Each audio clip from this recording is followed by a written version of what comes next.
Assalamualaikum warahmatullahi wabarakatuh. Kita lanjut lagi ke materi berikutnya, yaitu materi mengenai transfer pricing. Apa sih harga transfer atau transfer price itu? Gampangnya bahwa yang dimaksud dengan harga transfer itu adalah harga yang digunakan ketika pihak-pihak yang saling terkaitan itu bertransaksi. Baik bisa berupa penjualan barang dagangan atau bisa juga penjualan aset, misalnya berupa mesin, mobil, gedung, dan sebagainya. Nah, jika ada transaksi antara pihak-pihak yang saling memiliki hubungan istimewa, gitu ya, pihak-pihak yang memiliki hubungan istimewa, maka harga tersebut yang dapat kita sebut dengan harga transfer, transfer price gitu ya kalau di bahasa Inggrisnya. Oke. Nah, apa sih yang dimaksud dengan hubungan istimewa? Ya, dalam ketentuan di bidang perpajakan, ada beberapa hal yang bisa menyebabkan dua belah pihak dikatakan mempunyai hubungan istimewa. Yang pertama itu berkenaan dengan usaha. Yang paling gampang adalah jika terdapat transaksi yang rutin, ya.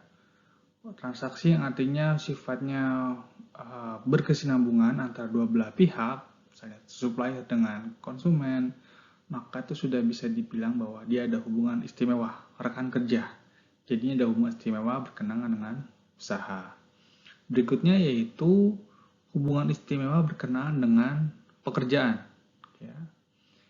Hubungan antara pihak-pihak yang bersangkutan berkenaan dengan pekerjaan yaitu antara wajib pajak ternyata memiliki hubungan pekerjaan yang sifatnya adalah, contohnya adalah misalnya antara direktur dan pegawai, ya. Kemudian antara perusahaan pemberi kerja dengan para pegawainya, ya. Nah, antara perusahaan dengan pegawai ini pun bisa dibilang ada hubungan istimewa. Jadi jika si pegawai menerima bantuan atau sumbangan dari perusahaan, maka bantuan atau sumbangan tersebut merupakan objek pajak penghasilan bagi yang menerima. Karena si PT, si perusahaan dengan pegawai mempunyai hubungan istimewa berkaitan dengan pekerjaan. Ya. Kemudian, berkenaan dengan kepemilikan atau pernyataan modal.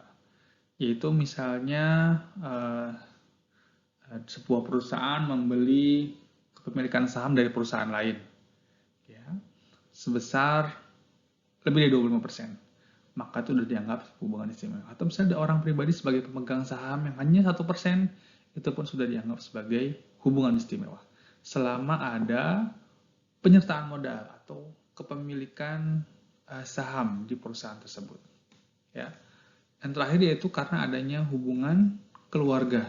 Nah, itu baik hubungan keluarga baik yang sedarah maupun semenda dalam garis keturunan lurus atau kesamping 1 derajat. Kayak jadi tadi hubungan keluarga ini bisa sedarah atau semenda. Ya. Nah, sedarah itu pun bisa garis keturunan lurus atau ke samping 1 derajat. Nah, contohnya gini nih. Kalau hubungan keluarga sedarah hubungan keluarga sedara dalam garis keturunan lurus 1 derajat itu ayah, ibu, dan anak. Nah, ini namanya hubungan keluarga sedara. Jadi ada ayah dan ibu itu ada garis keturunan ke atas, dan anak itu merupakan garis keturunan lurus 1 derajat ke bawah. Ya. Sedangkan yang dimaksud dengan garis hubungan keluarga sedara ke samping yaitu dengan saudara, adik dengan kakak. Nah, itu yang dimaksud dengan hubungan keluarga sedarah 1 derajat ke samping. Kemudian yang dimaksud dengan keluarga semenda, ya, itu adalah hubungan keluarga yang timbul karena adanya ikatan pernikahan. Jadi, yang dimaksud dengan garis keluarga semenda 1 derajat, yaitu mertua ke atas, ke bawahnya menantu. Ya, lanjut. Nah, konsekuensi dari adanya hubungan istimewa, maka kedua belah pihak yang memiliki hubungan istimewa pasti mempunyai kepentingan yang sama. Ya. pasti dua belah pihak ini punya kepentingan yang sama. Mereka misalnya kalau ada hubungan istimewa antara dua perusahaan atau misalnya cabang, misalnya cabang di luar negeri atau perusahaan-perusahaan dalam satu grup besar, maka kepentingannya sama, yaitu mendapatkan keuntungan yang sebesar-besarnya bagi perusahaan induk. Atau kasus dalam grup adalah memajukan semua perusahaan dalam satu grup. Tidak ada conflict of interest. Semuanya punya kepentingan yang sama. Sama-sama menginginkan perusahaan induk maupun perusahaan-perusahaan dalam satu grup sama-sama ingin untung. Kalau keluarga ingin agar semua keluarganya berhasil atau memperoleh keuntungan. Itu adalah konsekuensi dari adanya hubungan istimewa. Pasti kita temukan bahwa jika ada transaksi antara pihak-pihak yang memiliki hubungan istimewa, pasti tujuannya sama. Memastikan bahwa kedua belah pihak yang bertransaksi sama-sama memperoleh keuntungan. Tentu saja berbeda dengan unrelated parties atau pihak-pihak yang tidak berkaitan. Misalnya pembeli dan penjual tidak ada hubungan istimewa. Pembeli akan berusaha memperoleh keuntungan sebanyak-banyaknya. Penjual akan berusaha menjual barang setinggi-tingginya agar bisa memperoleh keuntungan. Dan pembeli akan berusaha membeli dengan harga semurah mungkin. Kalau bisa gratis. Ada conflict of interest di sini. Berbeda jika yang bertransaksi adalah pihak-pihak yang memiliki hubungan istimewa. Oke, sekarang kita lihat ilustrasi dari definisi yang sudah kita bahas sebelumnya. Sekarang kita lihat ada dua perusahaan, Stark Industries sama Roger Corp ya. Nah, dua perusahaan ini merupakan perusahaan afiliasi. Artinya mereka memiliki kepentingan yang sama, mereka memiliki hubungan istimewa karena keduanya merupakan perusahaan afiliasi. Jika si Stark Industries-nya ingin menjual, dalam hal ini traktor di ilustrasi kita kali ini ya, menjual traktor ke Roger Corp, ya, maka transaksi ini adalah transaksi antara pihak-pihak yang memiliki hubungan istimewa. Sehingga harga yang dibayarkan oleh Roger Corp kepada Stark Industries ini, ya, inilah yang kita sebut dengan transfer price atau harga transfer. Kenapa? Karena yang terlibat dalam transaksi ini adalah pihak-pihak yang memiliki hubungan istimewa. Berbeda halnya jika kemudian traktor yang sudah dibeli oleh Roger Corp ini akan dibeli atau akan dijual ke PT Thanos. Nah, dua perusahaan ini tidak memiliki hubungan istimewa. Jadi antara pembeli dan penjual dalam transaksi kedua tidak ada kepentingan yang sama. Si penjual ingin menjual setinggi-tingginya dan pembeli ingin membeli serendah-rendahnya. Oleh karena itu, harga yang disepakati atau pembayaran yang dilakukan atas transaksi ini, inilah yang disebut dengan harga pasar, market value, atau harga wajar atau fair value. Ya.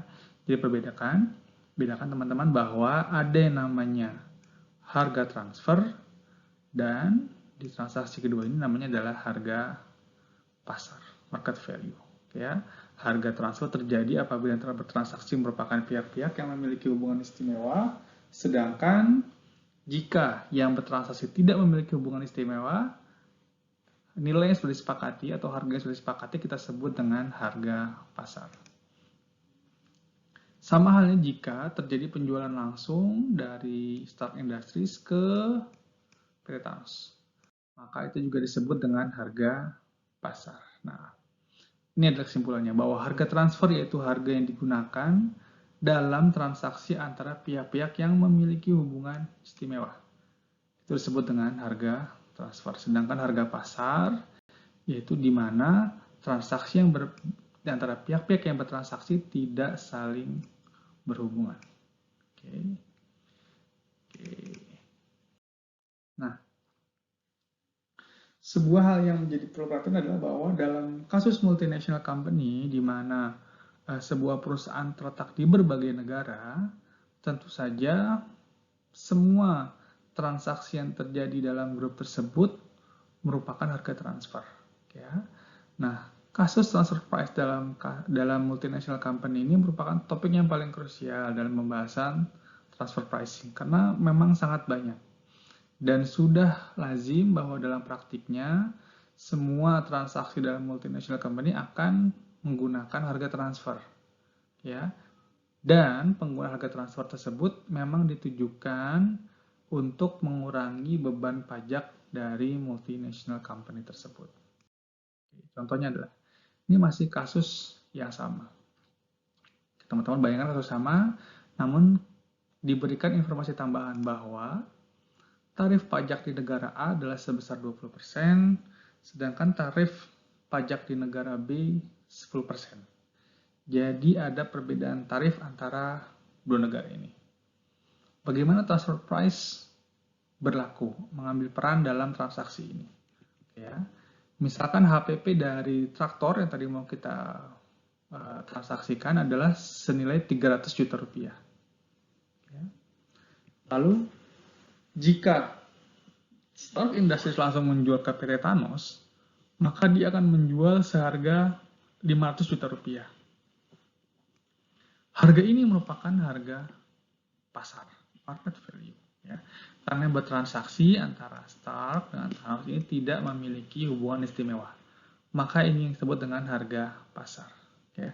Sama halnya jika terjadi transaksi dari Roger Co ke PT Thanos. Ini adalah harga pasar. Yang jadi pertanyaan berikutnya adalah, berapakah harga yang akan dibayarkan oleh Roger Co jika transaksi yang terjadi adalah yang pertama adalah penjualan dari Stark Industries, baru kemudian, nah jadi ada bagaimana jika terjadi dua transaksi, ini transaksi pertama dan ini adalah transaksi kedua. Ya. Wajar jika kedua perusahaan ini, ya, mereka akan mencari transaksi mana yang akan dikenakan pajak yang paling kecil. Jika hanya menggunakan satu transaksi, saya hapus dulu semua gambar-gambar ini biar lebih jelas. Ya, kita hapus dulu. Ya. Nah, sekarang kita pakai hanya satu transaksi aja. Jika transaksi inilah yang kita gunakan, ya, transaksi pertama, maka pajak yang harus dibayar oleh dua perusahaan ini, ya, mereka adalah, kita anggap ini sebagai satu entitas, ya, maka pajak yang harus dibayar adalah selisihnya, keuntungannya antara penjualan dengan HPP, ya, teman-teman sudah tahu bahwa maka keuntungannya adalah 200 juta, ya, 200 juta dikalikan dengan tarif pajak. Itu jika menggunakan skema seperti ini. Namun, jika ternyata skema yang digunakan adalah skema yang kedua, di mana Stark menjual dulu ke Roger Co. dan kemudian dilanjutkan dengan penjualan berikutnya ke pihak lain, maka ada skema yang lebih mudah. Ya. Jika kemudian Stark dan Roger sepakat bahwa akan mengakui penjualan sebesar 300 juta saja, okay, kemudian dari Roger dijual ke PT Thanos sebesar 500 juta, maka pajak yang dibayar oleh perusahaan ini, perusahaan afiliasi ini secara keseluruhan adalah, di negara A tidak akan membayar pajak sama sekali. Kenapa? Karena harga penjualan sama dengan HPP. Artinya tidak ada penghasilan. Ya.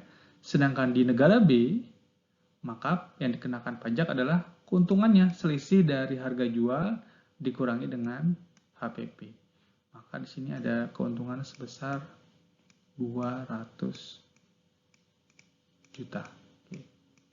Terlihat bahwa dengan skema yang seperti ini, ya, menguntungkan bagi perusahaan karena mereka dikenakan tarif pajak yang lebih kecil.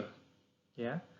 Namun tentu saja negara A menganggap ini tidak adil, ya, karena dalam kasus ini negara A tidak dapat memajaki penghasilan diperoleh oleh Stark Industries. Nah, disinilah ada pilihan bagi wajib pajak untuk menentukan harga transfer. Ya, lalu apakah itu legal? Apakah itu diperbolehkan oleh ketentuan? Disinilah peran otoritas perpajakan bermain. OECD model nyatakan bahwa jika sistem perpajakan itu seharusnya memiliki kewenangan untuk mengatur penggunaan harga transfer. Artinya, perusahaan tidak semena-mena bisa menggunakan atau menentukan harga transfernya. Ya. Harga transfer itu seharusnya disesuaikan agar tidak berbeda dengan harga wajar atau harga pasar. Oke. Jadi peran dari otoritas perpajakan atau di Indonesia adalah DJP, maka dia bisa menyesuaikan harga transfer yang digunakan oleh perusahaan ya, agar tidak berbeda dengan harga wajar. Jadi kalau kasus yang tadi, maka otoritas perpajakan negara A dapat menyesuaikan bahwa tidak bisa menggunakan harga transfer sebesar 300 juta. Ya, harus dibuat agar tidak berbeda dengan harga wajar pada umumnya. Oke. Mengapa otoritas perpajakan harus diberikan kewenangan tersebut? Salah satunya adalah tadi untuk mencegah penghindaran pajak. Ya, kasus tadi adalah memindahkan keuntungan dari negara yang tarifnya 20% ke tarifnya 10%. Ya. Jadi nih, untuk mencegah pemindahan keuntungan ke negara-negara dengan tarif pajak yang lebih rendah ke tax haven countries ya, atau ke negara dengan adanya tax holiday, dengan memanfaatkan adanya tax treaty. Kemudian, selain untuk mencegah pengalihan keuntungan ke negara dengan tarif pajak yang lebih rendah, juga bertujuan agar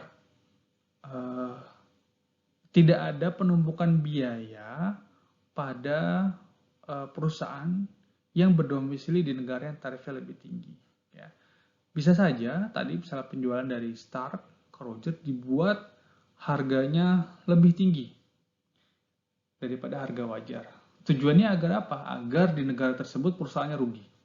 Jika perusahaannya rugi, maka perusahaan tidak perlu membayar pajak di negara yang tarif pajaknya tinggi.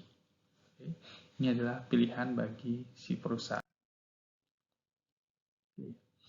Nah, mekanisme transfer pricing di mana otoritas perpajakan memiliki kewenangan untuk menyesuaikan ternyata juga menimbulkan kemungkinan adanya double taxation. Ya. Kenapa? Karena saat ini, meskipun nggak semuanya, penerapan metode penentuan harga wajarnya masih berbeda-beda antar negara. Ya. Misalnya skema yang tadi kita lihat, dengan skema ini, negara B menentukan tax rate-nya 10%. Ya. Dan negara A tax rate-nya 20%. Ketika ada penjualan dari, ini saya pakai buatan biru ya, skema pertama. Ketika ada penjualan, ya, ke sini, negara A mengatakan bahwa seharusnya penjualan ini harganya adalah 500 juta. Ya. Harga wajar dari penjualan traktor ini adalah 500 juta. Ya. Jadi negara A tidak mau atau tidak memperbolehkan Stark Industries menjual traktor ini ya ke Roger Corp ya dengan harga yang lebih rendah dibanding harga 500 juta. Ya. Sedangkan negara B menyatakan bahwa ketika Roger Corp ini membeli dari si Stark, kemudian dia menjualnya ke PT Thanos, otoritas perpajakan negara B menentukan bahwa transfer pricing-nya harganya adalah, akan saya gunakan warna yang berbeda, hijau misalnya, menentukan bahwa transfer pricing-nya harganya adalah 400 juta. Lihat, ada perbedaan antara penentuan harga wajar oleh negara A dan negara B. Ya. Mengapa negara B menentukan harga wajarnya hanya 400 juta? Ya. Masuk akal, jika negara B menentukan 400 juta, artinya si Roger Corp ini masih punya keuntungan 500 juta dikurang 400 juta. Masih ada keuntungannya sebesar 100 juta. Oke, yang bisa dipajaki oleh negara B. Nah, sedangkan negara A dengan menentukan transfer pricing sebesar 500 juta, maka dia juga ada yang bisa dipajaki, yaitu sebesar selisih antara 500 juta dengan 300 juta kena tarif 20%. Gitu ya. Oke. Kok bisa double taxation? Ya, nah, penjualan di negara A 500 juta, jadi di ilustrasi sebelumnya, HPP, maka dia punya penghasilan bersih 200 juta. Ya. Sedangkan di negara B terkena penghasilan bersih 100 juta. Artinya si perusahaan afiliasi tadi ya, dia punya penjualannya harganya 500 juta. Oke, saya tulisin 500. Dan HPP-nya 300. Seharusnya jumlah penghasilan yang dikenakan pajak hanya 200 juta saja. Tapi jika masing-masing negara, seperti di ilustrasi sebelumnya, menentukan harga transaksinya masing-masing, akhirnya yang dikenakan pajak atas transaksi tersebut justru malah sampai 300 juta. Nah, artinya ada double taxation di ilustrasi tadi. Bagaimana mengeliminasinya? Double tax ini dapat dieliminasi, dapat disingkirkan jika negara A dan negara B sama-sama menyepakati harga transfer yang sama. Jika A dan B sepakat untuk menentukan harga transfer antara Stark dan Roger di satu titik yang sama, maka double taxation ini dapat dieliminasikan. Bagaimana caranya? Nah, kita mulai istilah namanya adalah menggunakan arm's length method. Ya. Apa itu? Yang dimaksud dengan arm's length method itu adalah bahwa sebuah prinsip yang menyatakan transaksi itu dibilang arm's length method jika yang bertransaksi adalah pihak-pihak yang tidak memiliki hubungan istimewa. Inilah yang disebut dengan arm's length method. Ya. Jika dapat ditentukan dengan tepat berapa harga yang akan timbul jika yang bertransaksi bukan pihak-pihak yang memiliki hubungan istimewa, maka gampang tuh. Itu di harga pasarnya. Ya. Meskipun demikian, masih terdapat perbedaan mengenai cara penggunaan arm's length method. Contohnya tadi, negara A bilang, menurut prediksi saya, arm's length method price-nya ada di 500 juta. Menurut B, 400 juta. Hasilnya berbeda. Akibatnya apa? Jadi ada double taxation. Nah, gampangnya sebenarnya nilai arm's length method ini bisa ditentukan dengan yang namanya analisis perbandingan. Ya. Meskipun kadang-kadang sangat sulit untuk menemukan pembanding nyata, cuman ya ini adalah satu-satunya tools untuk mencari nilai harga pasar. Yaitu membandingkan dengan apa? Dengan transaksi arm's length jika ada. Oke. Cara paling gampang adalah mencari transaksi antara wajib pajak dengan pihak yang tidak memiliki hubungan istimewa. Jika kita sudah tahu harganya, maka itu bisa dijadikan harga transfernya. Oke. Atau kita bisa mencari transaksi lain antara dua pihak yang tidak memiliki hubungan istimewa yang menjual barang yang sama. Jika menjual barang yang sama, maka bisa kita gunakan sebagai patokan untuk menentukan si harga transfernya. Ya. Atau transaksi apapun ya, pada pasar yang serupa. Nah, ini agak susah nih. Misalnya mau jualan traktor, tadi ternyata traktornya sangat spesifik. Fitur-fiturnya, unsur penyusunnya sangat spesifik. Sehingga tidak bisa dicarikan pembandingnya. Bahwa yang menjual itu hanya Stark Industries dan tidak ada lagi penjual lainnya. Dan Stark ternyata hanya menjual ke Roger Co saja. Artinya sangat sulit mencari perbandingnya.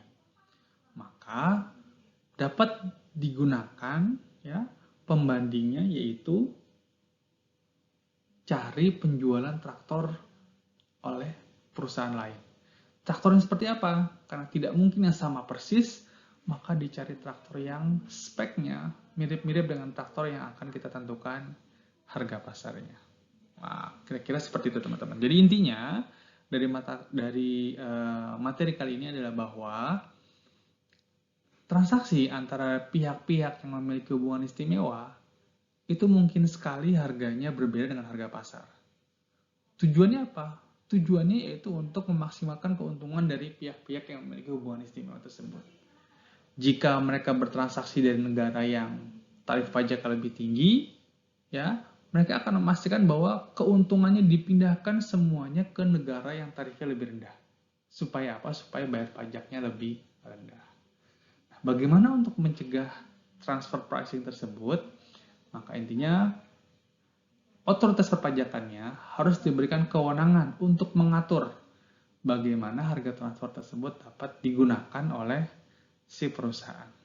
Caranya, ya tadi ini, pakai arm's length method, yaitu membandingkan transaksi yang lain yang serupa yang tidak ada hubungan istimewanya.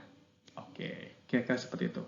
Nanti akan kita lanjutkan pembahasan seterusnya yaitu mengenai controlled foreign company di materi berikutnya. Oke, terima kasih.